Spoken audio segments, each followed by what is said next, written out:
இன்னைக்கு ரொம்ப ஒரு அதிர்ச்சிகரமான ஒரு செய்தியை நம்ம பார்த்தோம். குறிப்பாக நம்முடைய வினேஷ் போகட் அவர்களுடைய ரெஸ்லிங் நேற்று பார்த்தீங்கன்னா ஜப்பான் ரெஸ்லரை தோக்கடிச்சு ஃபைனலுக்கு போயிருக்கிறாங்க.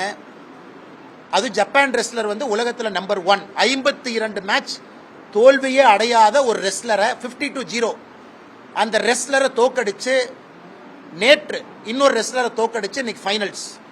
இன்னைக்கு கோல்டு வாங்கியிருக்கக்கூடிய வினேஷ் போகட் அவர்களை காலையில் வேயிங் பண்ணும் பொழுது டிஸ்குவாலிஃபை பண்ணியிருக்காங்க இன்டர்நேஷனல் ஒலிம்பிக் கமிட்டி.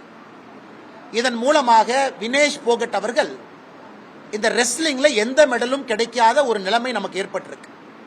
ஃபைனல் போனாவே மினிமம் சில்வர் கிடைக்கும், ஜெயிச்சா கோல்டு கிடைக்கும். இது ரொம்ப ரொம்ப துரதிருஷ்டவசமானது.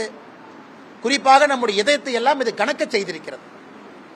ஒலிம்பிக் போட்டியில் எப்பவுமே டே ஆஃப், குறிப்பாக செமிஃபைனல் ஃபைனல் ரெண்டுக்கும் வேயிங் பண்ணுவாங்க, வெயிட்டை பார்க்கணும். விக்னேஷ் போகட் அவர்கள் இத்தனை காலமாக 53 கேஜி அதில் போட்டியிட்டவங்க இன்னைக்கு 53 கேஜி ஒலிம்பிக்ஸ் இல்லாதனால 50 கேஜியில் போட்டிடுறாங்க. கடந்த 2 நாட்களாக அவங்க வெயிட் 52 கேஜிக்கு போயிருச்சு.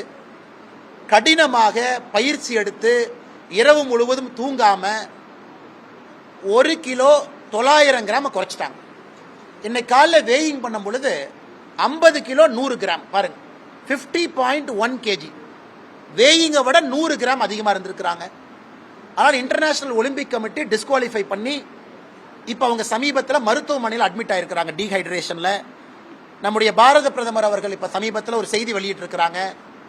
விக்னேஷ் போகத் அவர்கள் ஜெயிச்சாலும் தோத்தாலும் சாம்பியன் சொல்லியிருக்கிறாங்க.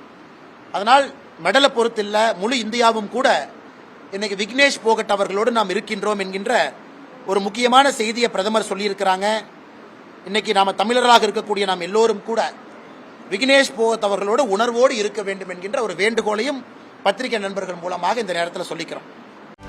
செய்திகளை உடனுக்குடனும் துல்லியமாகவும் தெரிந்து கொள்ள சப்ஸ்கிரைப் பண்ணுங்க.